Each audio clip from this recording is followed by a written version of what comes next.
okay? A spirit is often ancient and protective in nature.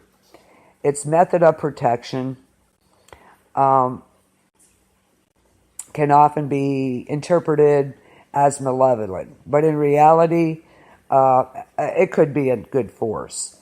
It's unnerving and intimidating, and of course, usually a spirit you may have to call for action on that. A ghost is just a remnant of a physical body, okay? It's kind of looking at a bright image and then closing your eyes and still seeing it. No, it has no consciousness. It's an imprint that is left behind. A spirit leaves the body and has a consciousness on the other side. It holds memories from its physical existence. That's why mediums can communicate with spirits. They may visit, but they are not, and I quote, ghosts, okay? They are spirits. Spirits do not go to some faraway place in the sky. They just shed their physical clothing and exist in our space.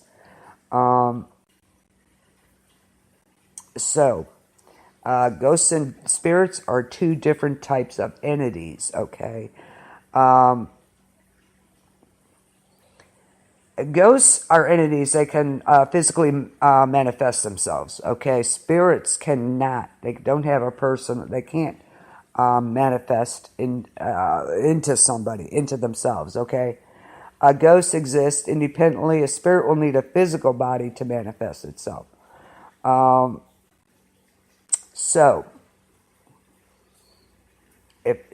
you know the difference? Now, there is a difference.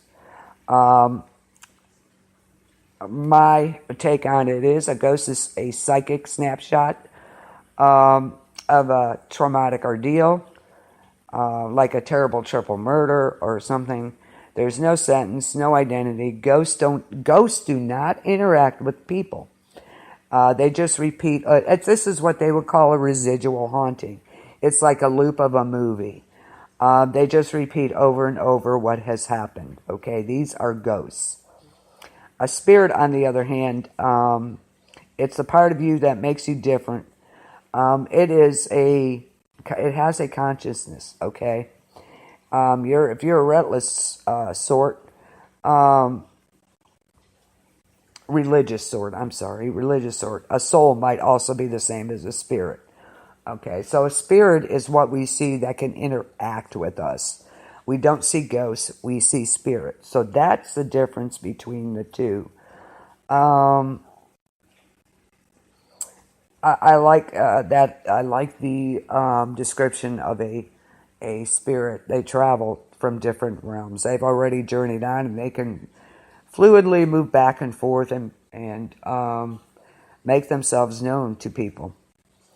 So that is kind of the difference between the two.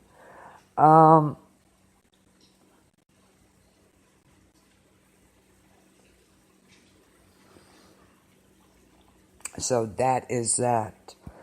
Okay. Let's go to elementals. Do you know what an elemental is? Does anybody know what an elemental is? Elementals are very cool, although they can become evil. Elementals are basically nature spirits.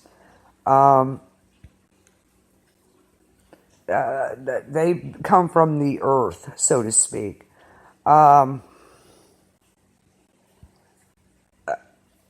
trying to think of a good way to put this.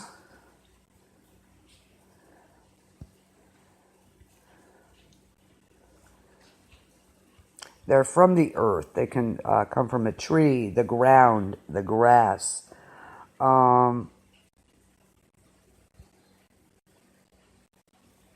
It's a supernatural entity, okay, or force, to be physically manifested by occult means, of course.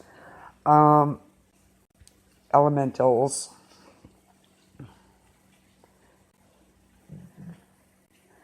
They're nature spirits, basically. They include elementals believed to be various type of beings or spirits, of course, which inhabit nature. The belief in their existence was almost universal in the ancient of religions. This belief still exists, who believe all things possess life. These spirits are thought to possess supernatural powers and are usually invisible to humans, unless you have clairvoyance. A good example of this is the Dead Files with Amy Allen. She can see the elementals. They very well could be. They look like them. Yeah, I could see that, Michelle. I really could. They very well could be. They usually abide, nature spirits usually abide in trees, rivers, plants, bogs, mountains. They attach themselves to practically every natural thing. In China, for example, they watch over the rice, silk, roads, gateways, and other things. Yes, did you get a chance to see that? Yeah, dimensional, very well. Could be. Did you get a chance to see it? As she talks about elementals. An elemental in their... they are a lower type of nature spirit. They are believed to exist as a life force in all living things. They are even said to exist, of course, here we go, in the four elements of earth, air, fire, and water, the planets, stars, and the signs of the zodiac, and the hours of the day and night. They are ruled or governed over by higher spirits such as archangels, or in modern witchcraft, they're called the Lord of the Watchtowers, or the Guardians. Yep, absolutely, me too. Also included among elementals are elves who live in the woods, along seashores, and household spirits such as goblins, brownies, boogies, and kobolds.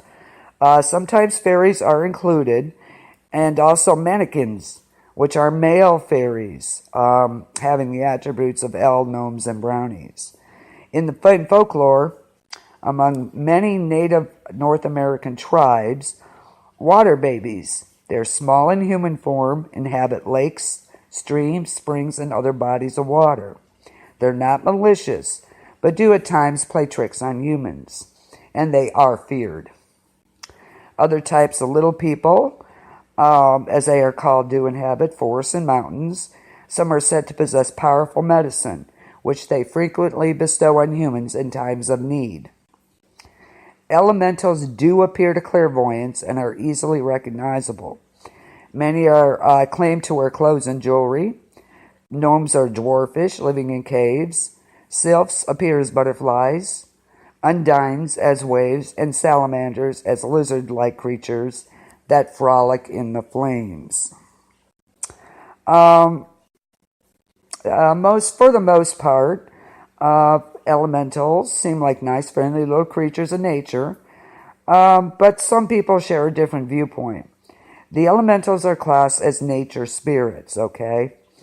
The belief in elementals was at its height when everything in nature was thought to possess life.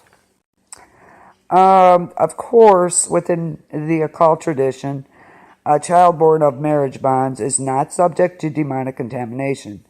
An offspring born of artificial means, through the means of an incubus or succubus, they carry the elemental stigma, showing they are not truly human, okay?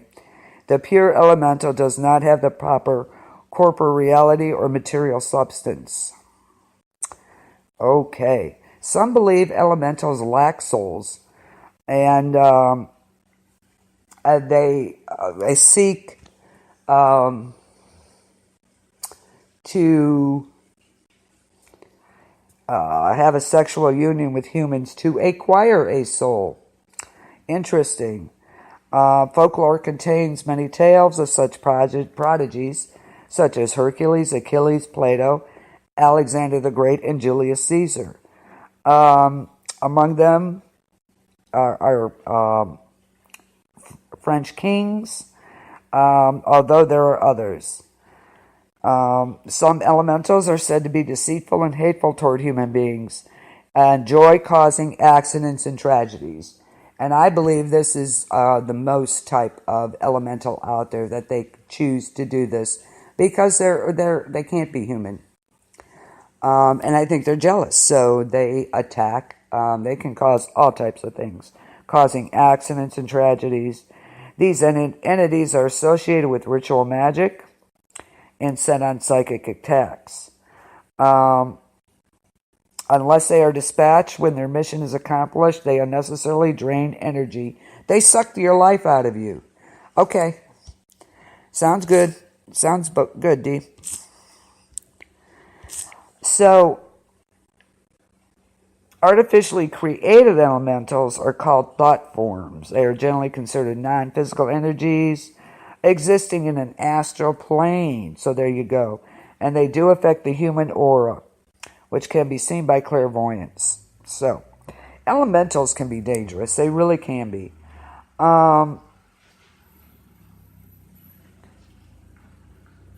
And I believe they could become evil. Somehow they detach themselves from the earth because if they can't detach themselves from this, then they really can't do a whole lot, okay?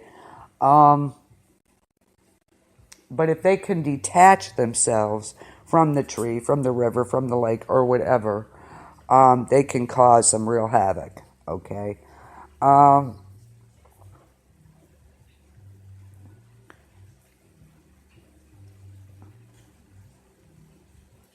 Okay. Can elementals be evil? Yeah, there can be. I really believe that.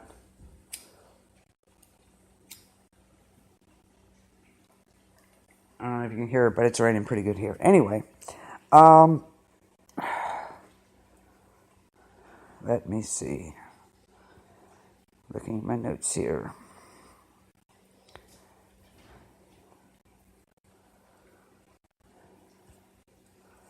Okay. The universal ether was not, in the eyes of ancients, simply a tenantless stretching throughout the expanse of the stars. It was for them a boundless ocean, peopled like our familiar earthly seas, with gods, planetary spirits, monstrous and minor creatures. Like the tribes which swarm in our oceans and familiar bodies of water, each kind having its habitat in some spot to which it's adapted. Some friendly, some pleasant, and some frightful. Some seeking the refuge of quiet nooks and land-locked harbors, and some traversing great areas of water. So the various races of the planetary, elemental, and other spirits were believed by them to inhabit the different portions of the great ethereal ocean. I'm trying to just get to the heart of it, as far as elemental beings are said to be void of divine spirit. So something or someone, they can detach themselves from their place, such as a tree. They can't leave it, but they can send little minions out that look like them to really cause trouble. They like to push people off things, hit you, scratch you. They can do a lot of damage.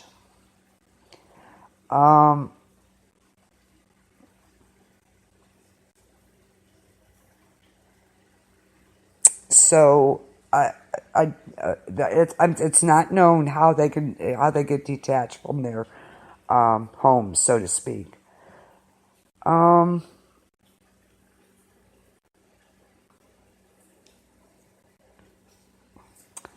There is elemental manipulation.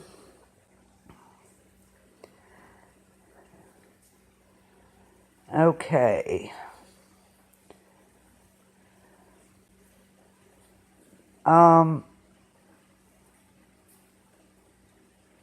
Very rarely has it been found the demon couplers themselves of these posts.